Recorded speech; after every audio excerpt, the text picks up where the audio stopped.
Right, well, here's my first photography video proper. It's Photography 101. I've got a Hi-Fi 101 on here. This is Photography 101, which I'll add to periodically. And this is about choosing a camera in the first place. And I'm afraid, peoples, that it does actually involve actually knowing a wee bit about photography. It's all very well being able to take pictures on a mobile phone, but with a plastic lens that's probably been in a handbag or a pocket or something like that, and getting mucky and dirty and what have you, is not going to take the best pictures. And I don't care what Apple say about the iPhone 5 or whatever having an 8 megapixel sensor and everything. It's at best only passable. And when you try and take pictures in low light with them, the results are quite often atrocious, really. So yeah,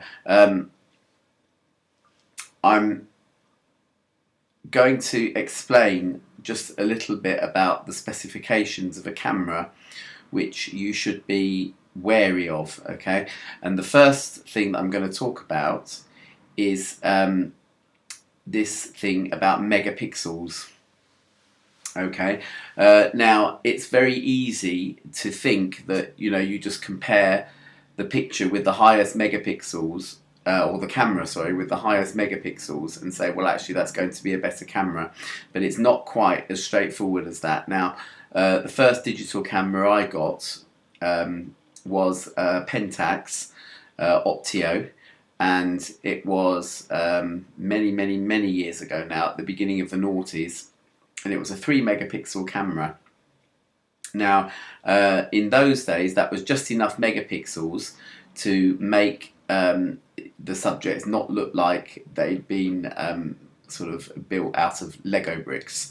There were 1 and 2 megapixel cameras on the market at the time, and they did honestly make your pictures look very sort of blocky, and were absolutely terrible in low light situations, which is the indoor sort of times, really, when you're going to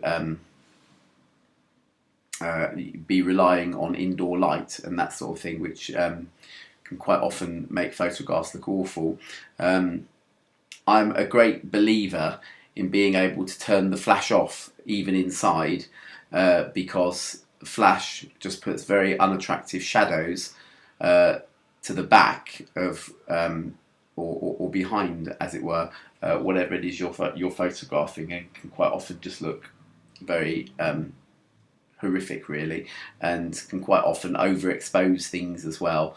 On faces, it shows up every zit and pimple that you've got and every wrinkle, and yeah, so that's why I tend to value a camera which can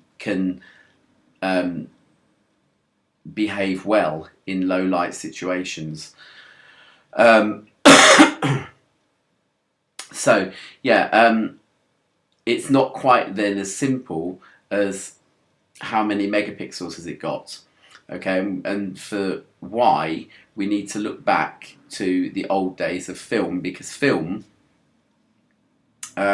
came in a variety of sizes. The very first camera that I got, I was about 11 or something like that, was a Kodak box brownie thing, probably only about the same size as today's miniature compact cameras. It had one button on it, and it took what's called 110 film, which is like a little cassette which you dropped in, and that was it. You wound it on via a little sort of winder thing, and that was it.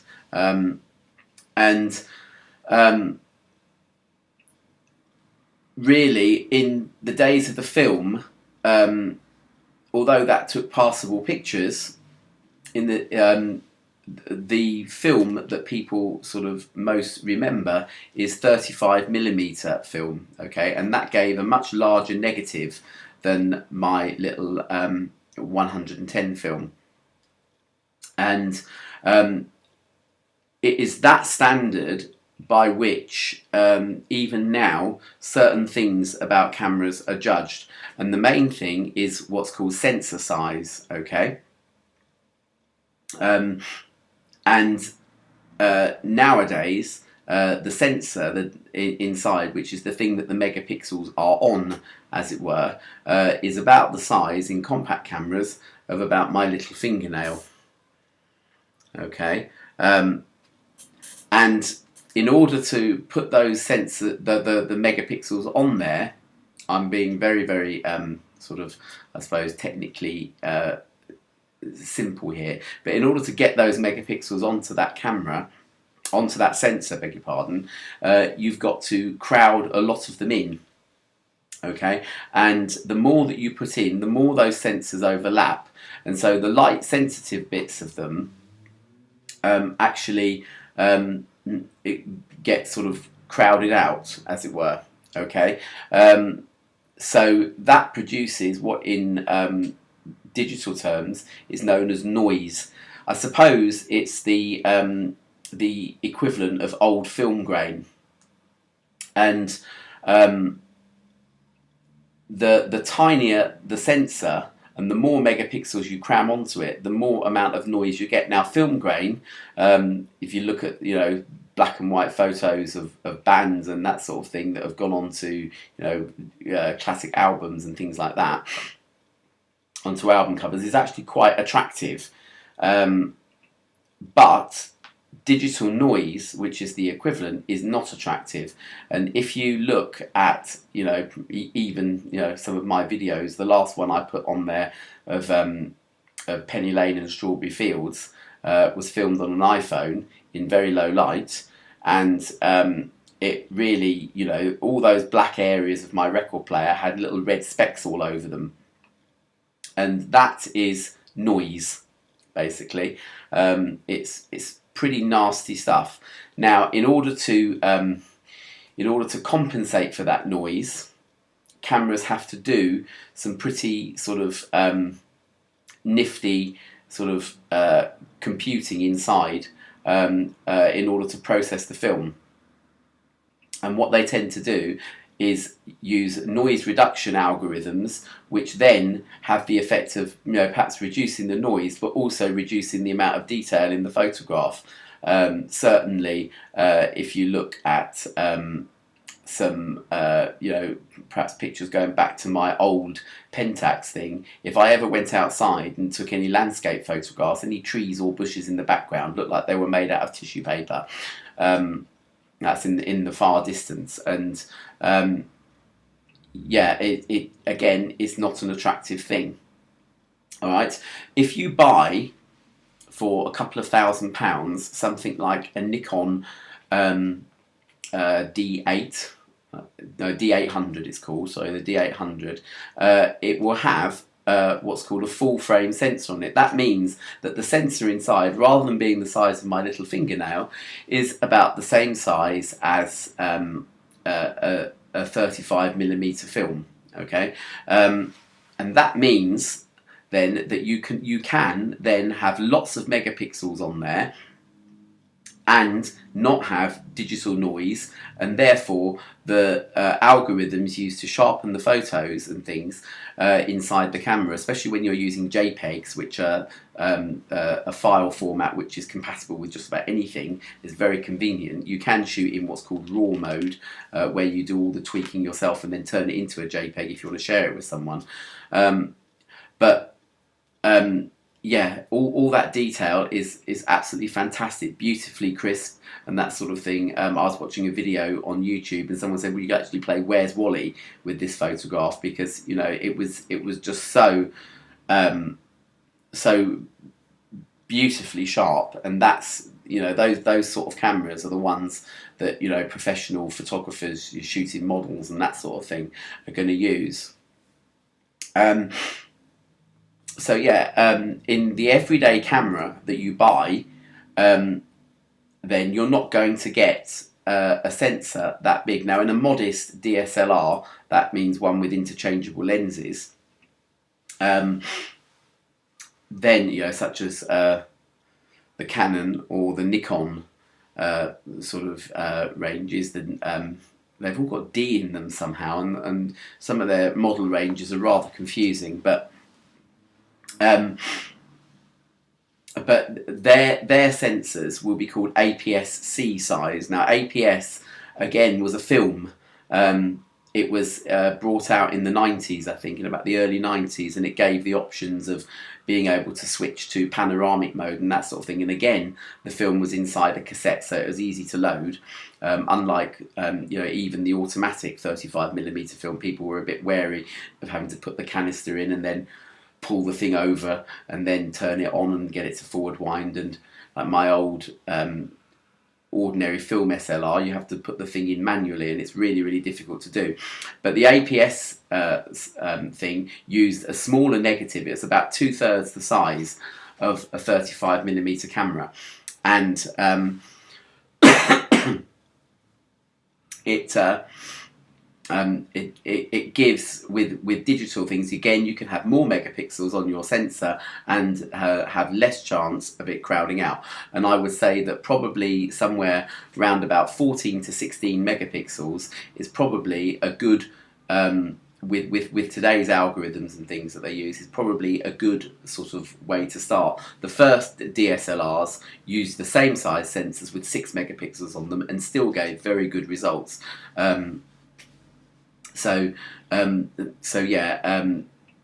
It is really the sensor size. Now, it makes sense then, when you're looking at a camera, to be looking at the size of the sensor as well as the size of the megapixels. Now, the camera, this one here, I just need to close the battery compartment. I've got the card in my computer at the moment.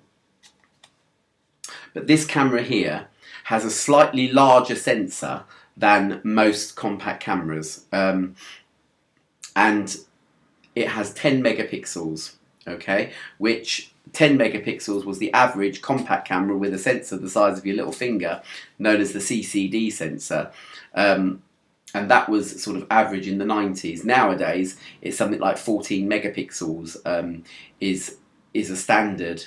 Did I say 1990s? I meant the late sort of 2000s. That's what I meant. Anyway, I beg your pardon about that. So yeah, the CCD size sensors with 14 megapixels on them are going to be a lot noisier and need a lot more sort of processing in camera in order to get rid of that noise.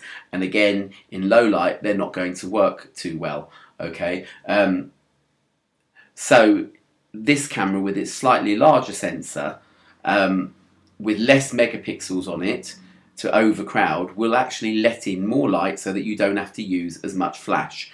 Okay, now there is something else which will control the amount of light that you put in. All cameras have a shutter, which is the thing that lets light in, like that, for example. And they have an aperture, which is like the pupil in your eye. And the pupil in your eye gets bigger in darker situations to let more light in, and smaller in bright sunny conditions because it doesn't need to let in as much light. And that aperture in the camera is controlled by what's known as the f number. Okay. Now, the larger the f number, the wider. Sorry, beg your pardon. The larger the f number, the smaller the aperture is going to be. Okay. So imagine then that hole in my fingers is about f8. If I make it bigger, I might be going to f5, for example, okay, and bigger still, going to a sort of a smaller f number, okay. Now this camera, its main selling point is the fact that it lets in a lot of light, and this thing here says f1.8 on it. It's rather unattractive, but it's its USP really. Its unique selling point is the fact that it has an aperture at maximum of f1.8. Okay, which means that it's going to be very wide and let in a lot of low light. Its smallest aperture that it can go to is f8. okay, which in digital camera terms, with the size of the sensor as well, because the size of the sensor will also dictate the range of apertures that you can use. But that is a bit sort of like a tiny pinhole, which on a nice bright sunny day might be all that you need. Okay. Now, a lot of compact cameras these days give you the means to operate the aperture, and then the camera choosing everything else, and that's called aperture priority mode. I don't know if I can show you this. I don't know if it will see it, but you might need to have a look at another video, someone else's video for this bit. But they have these initials called PASM on them, okay, as well as a completely automatic mode, okay. Automatic mode does what it says on the tin. It basically chooses all of the settings for you, and you just press the button once you've taken your picture. The program mode will let you tweak a few things. The A it stands for aperture priority, and that means then that you can adjust the size of that hole in the camera, and the camera will then set a shutter speed to go with the aperture that you've set. Okay, and that is very useful, because if you're taking a portrait of somebody, rather unlike me now where everything is in completely sharp relief, if you choose a nice wide aperture, what you could actually do is create something called bokeh, which is, that's B-O-K-E-H, which is a way of subtly blurring out everything apart from the actual face and of the person that you want to take the photograph of, and everything else then just goes into a sort of lovely, nice blur. Okay. Again, the sensor size of the camera will dictate how much blur you can get. Generally, the smaller size of a sensor, the less bokeh you can get. And a nice wide aperture will be able to give you, a nice larger sensor will work with a wide aperture and give you nice bokeh, nice attractive blurring. Another reason why I chose the camera that I've just bought, really, because I love taking portraits, and I think that sort of blurring is very attractive. The S mode stands for shutter priority. That does the opposite of aperture priority, in that it allows you to set the shutter speed, and then the camera will choose the aperture for you. And that might be useful if you're taking pictures of fast-moving subjects. While we're talking about fast-moving subjects, it might be important to you to see most cameras these days also have a mode where they can fire off loads of pictures at the press of a button, and it gives you the speed in frames per second that it can take. Generally, the larger the number of frames per second, the more pictures it can take, the faster it will go. Okay, so if you're really into sort of taking photographs at, you know, car races and that sort of thing, you might want to consider the frames per second as well. Okay, and then M is completely manual, and that you will have to adjust the shutter and the aperture yourself. Okay. A lot of people take, you know, great sort of pride in being able to do that sort of thing themselves. I personally, for what it's worth, just want to leave my camera on aperture priority, and then just do it myself. And therein lies yet another rub, because with a lot of cameras, choosing aperture priority or shutter priority then means you've got an awful lot of fiddling around with buttons on the back of the camera in order to do it, and slows you down. Moreover, because most cameras, unlike this Olympus one here, don't give you many aperture choices, and they certainly don't have that wide aperture of 1.8 on them. It means that actually, I mean, I tried it on another compact camera, one by Panasonic, and the amount of apertures I actually had to choose from meant that really I would be best of all just leaving it on automatic, and letting it do it itself. And you notice here that I'm actually talking about, you know, the things that are going to actually affect your photography, really. I'm not talking about, you know, all the fancy gimmicky modes that these cameras have on them. Sure enough, yeah, they'll all have a few scene modes on them, which can be quite useful. As you know, if you're going on a skiing holiday, you might want to switch it to the snowy mode, because otherwise the camera will make the snow look grey. If you're going to the beach, again, the sort of contrasts and things that you're going to get on a sunny day at the beach might mean that you want a beach mode, which will make sure that the colours are rendered properly. You know, portrait mode will do its best to blur out the background, as I've already spoken about. And yes, they're useful to have, but then from then on, you know, most cameras are selling by gimmicks, and I think that on a lot of cameras, even the PASM thing, you know, being able to have some sort of manual control is nothing more than a gimmick, really. It's useless because it's so difficult to adjust it, and then the amount of adjustment that you get is so negligible. So again,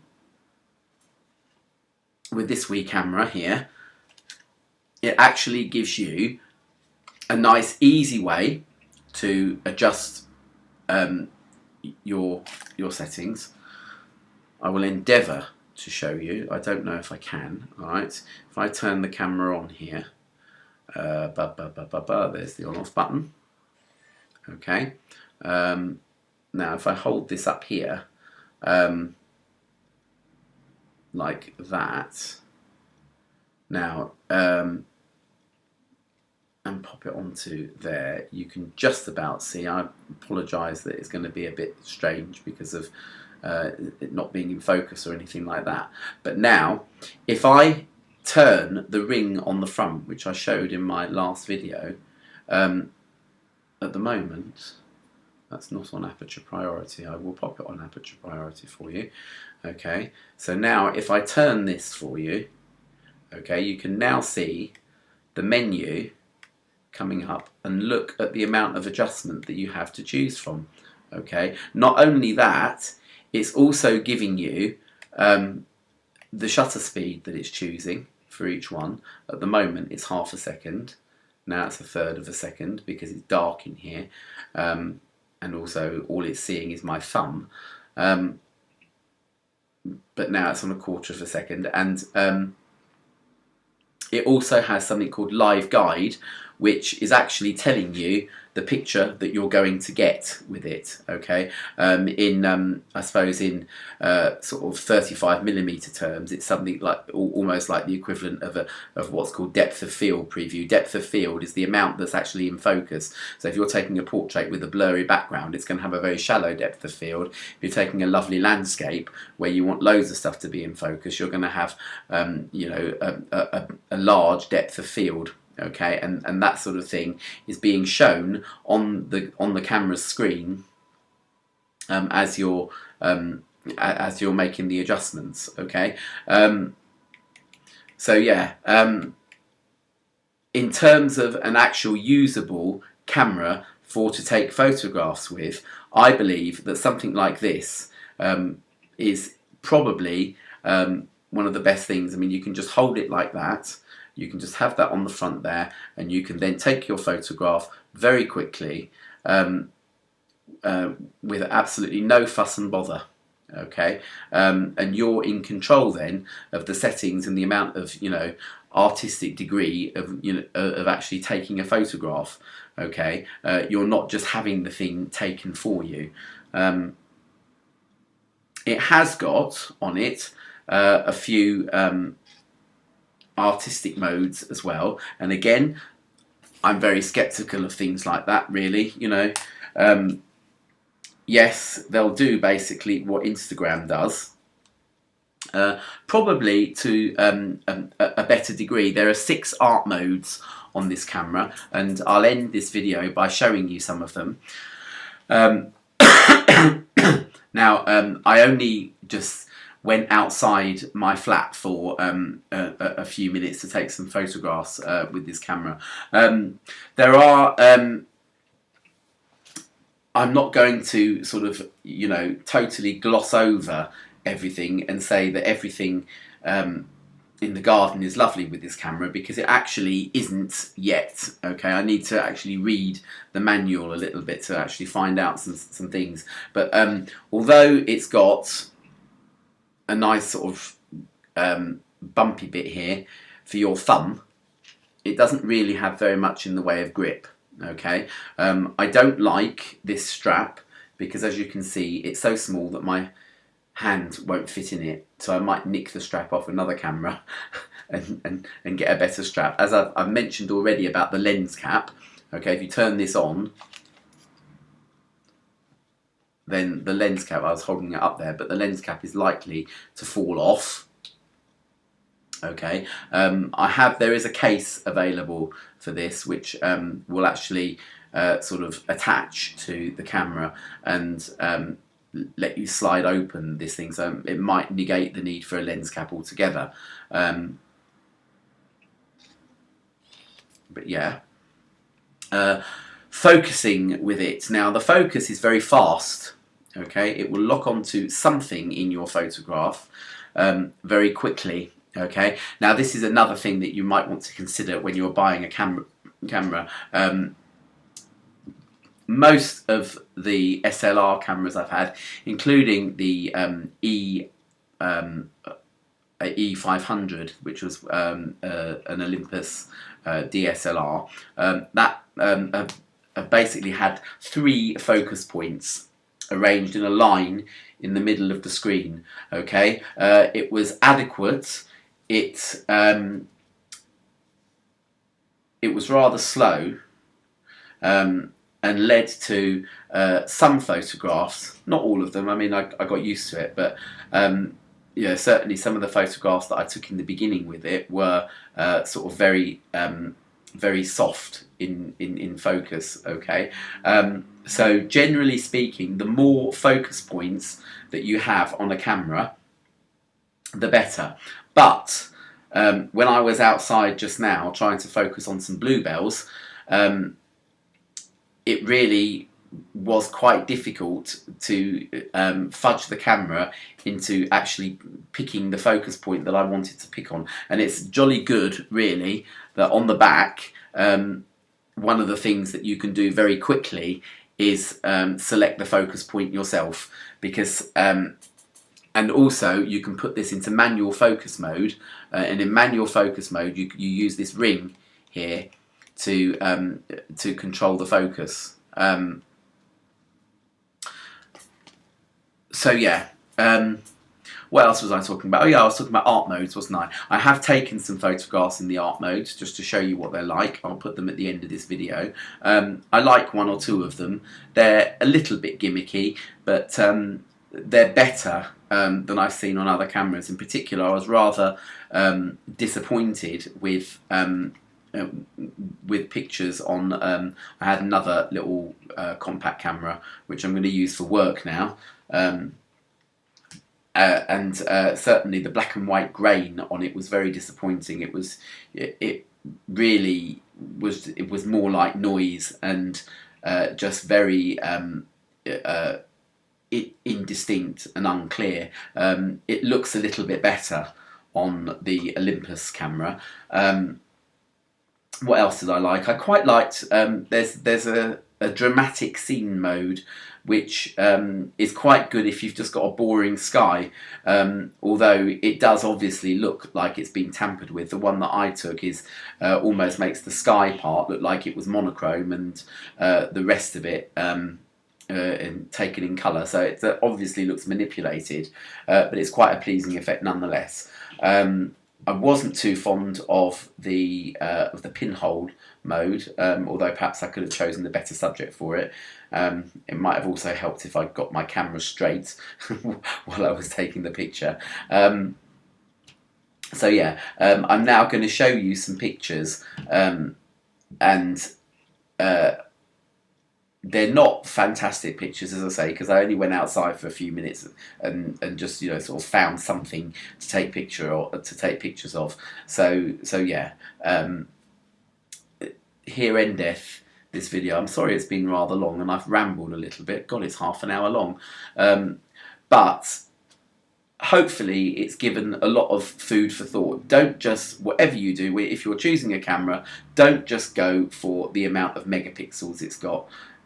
Try and find out a little bit online about how large the sensor is in your camera, and then just sort of think, well, are they actually just sort of overcrowding this thing with megapixels or not?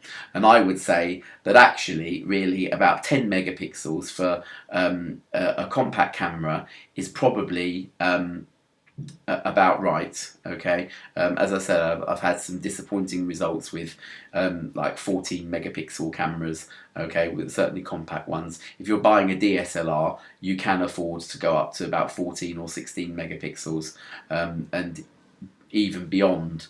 I think the D800 Nikon camera, that's about £2,000 just for the body without any lenses, is 36 megapixels, and very nice it looks too. But for most of us who are on budgets and stretching themselves to buy things, I would say get a compact with a large sensor in it and less megapixels. Okay, all right. I will zone out now. Apart from showing you a few photos. Goodbye.